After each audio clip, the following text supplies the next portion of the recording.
Hello everyone, আসসালামু আলাইকুম। এতদিন পর্যন্ত এই ছাত্রদের বিষয়ে খুব বেশি নেগেটিভ কথা না বললেও এই মুহূর্তে আসলে বাধ্য হচ্ছি কিছু অপ্রিয় সত্য কথা বলার। যেই আশা নিয়ে আসলে আমরা এই ছাত্রদেরকে সমর্থন দিয়েছিলাম, সেই আশা আস্তে আস্তে ফিকে হওয়া শুরু করেছে। রিসেন্টলি আমরা দেখলাম রংপুরে বৈষম্য বিরোধী ছাত্র আন্দোলনের প্রায় 15-16 জন পদত্যাগ করেছে এবং তাদের যে অভিযোগ সেটা হচ্ছে তাদের দলের সিনিয়র যারা নেতা রয়েছে তারা ওই অঞ্চলে বিভিন্ন চাঁদাবাজির সাথে যুক্ত রয়েছে। মেলা থেকে চাঁদাবাজি, জুয়ার টাকা ভাগাভাগি, মোটামুটি 14 লাখ টাকা তারা বিভিন্নভাবে অবৈধভাবে কামিয়েছে, সেই দাবি কিন্তু তারা করেছে এবং সেই দাবির প্রেক্ষিতে তারা বলেছে এই ধরনের কোনো রাজনৈতিক বন্দোবস্ত, এই ধরনের অ্যাক্টিভিটিস তারা আশা করেনি এই নতুন দল থেকে, যার কারণে তারা পদত্যাগ করেছে। আরেকদিকে ঢাকাতে বৈষম্য বিরোধী ছাত্র আন্দোলন গিয়ে হানা দেয় একটা পাবলিশারের বাসায় এবং সেখানে তারা মোটামুটি পুলিশকে জোর করতে থাকে এবং ধমকে সুরে বলতে থাকে এই পাবলিশারকে গ্রেফতার করার জন্য সে নাকি স্বৈরাচারের দোসর।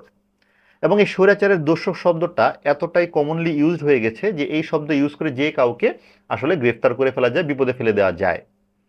কিন্তু এটার এই যথেচ্ছা ব্যবহার কিন্তু আমরা চাইনি।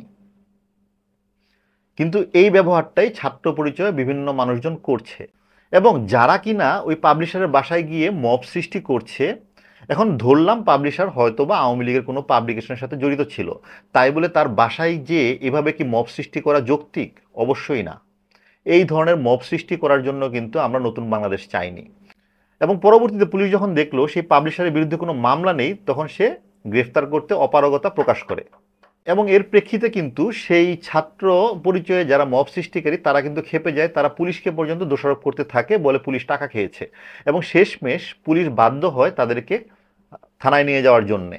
কিন্তু এই যে মব সৃষ্টিকারী তাদেরকে বাঁচানোর জন্য কে এসেছে?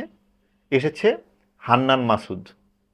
হান্নান মাসুদ যারা কিনা মব সৃষ্টিকারী, যারা কিনা চিহ্নিত মব সৃষ্টিকারী, এর আগেও বিভিন্ন মব তৈরি করে অপ্রীতিকর অবস্থা তৈরি করেছে, সেই সকল ছাত্র পরিচয়ে এই সকল মব সৃষ্টিকারীদেরকে বাঁচানোর জন্য হান্নান মাসুদ সশরীরে যেয়ে তাদেরকে জিম্মায় নিয়ে ছাড়িয়ে নিয়ে আসে।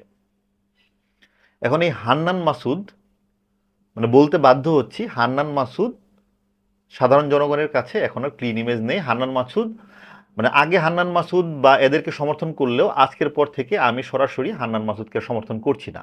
বিকজ তাদের যে অ্যাক্টিভিটিস, স্পেশালি তার অ্যাক্টিভিটিস এখন একটা ট্রেডিশনাল রাজনীতি সুলভ হয়ে গিয়েছে। এই দলটা, যে ছাত্র পরিচয়ে যে দলটা তৈরি হয়েছে এনসিপি, সেই দলটার কাছে আশা ছিল যে একটা রাজনৈতিক শক্তি হবে, সেই শক্তি যারা কিনা ক্ষমতায় থাকা ব্যক্তিদেরকে প্রশ্ন করবে, প্রেশার গ্রুপ হিসেবে থাকবে, ক্ষমতায় যেতে না পারলেও বাহির থেকে বিভিন্ন প্রশ্নে জর্জরিত করবে, যার কারণে যারা ক্ষমতায় থাকবে তারা যেন সবসময় জবাবদিহিতা নিশ্চিত করার চেষ্টা করে। কিন্তু এই দলটাই এই 9 মাস পরে, জুলাই আগস্টের 9 মাস 10 মাস পরে এসে ক্ষমতার দৌড়ে সাধারণ 8-10টা রাজনৈতিক দলের মতোই আচরণ শুরু করেছে, যেটা কিন্তু একদমই কাঙ্ক্ষিত না। তাই বলছি, আগে এই দলটাকে সমর্থন করলেও এখন কিন্তু আর ধীরে ধীরে সমর্থন করতে পারছি না।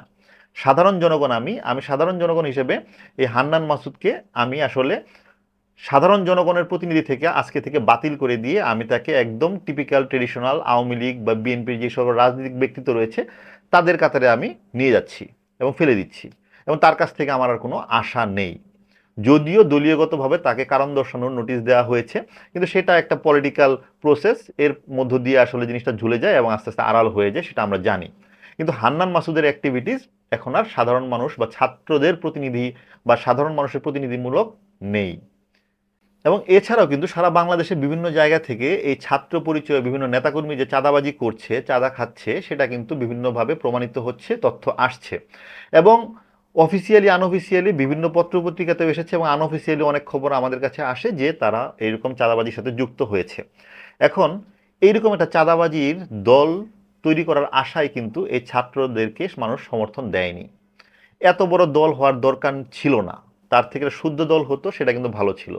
এই যে দল তৈরি করেছে তাদের অ্যাক্টিভিটিস এখন জাস্ট ক্ষমতার দৌড়ে 8-10টা রাজনৈতিক দলের মতোই হয়ে গিয়েছে। নো ট্রান্সপারেন্সি, অর্থের লেনদেনে কোনো ট্রান্সপারেন্সি নেই, চাঁদাবাজি করছে এবং এর কারণেই আসলে 10 মাস পরে এসে এই ছাত্রদেরকে আমরা আর সমর্থন করতে পারছি না সাধারণ জনগণ। এবং সাধারণ ছাত্র যারা রয়েছে তারাও যে লেখাপড়া বাদ দিয়ে এই দলের সাথে যুক্ত হওয়ার একটা প্রতিযোগিতায় নেমেছে, কারণ এখান থাকতে পারলে এলাকার বিভিন্ন চাঁদাবাজি, বিভিন্ন দোকানের ভাড়া তোলা যায়, টেম্পো থেকে চাঁদাবাজি তোলা যায়। যদিও ধরা খেলে তারা আস্তে আস্তে সেটা সেটেলমেন্টে চলে যাওয়ার চেষ্টা করে, কিন্তু তারা কিন্তু ডেসপারেটলি এই কাজটা করছে বলে বিভিন্ন পত্রপত্রিকাতে আসছে।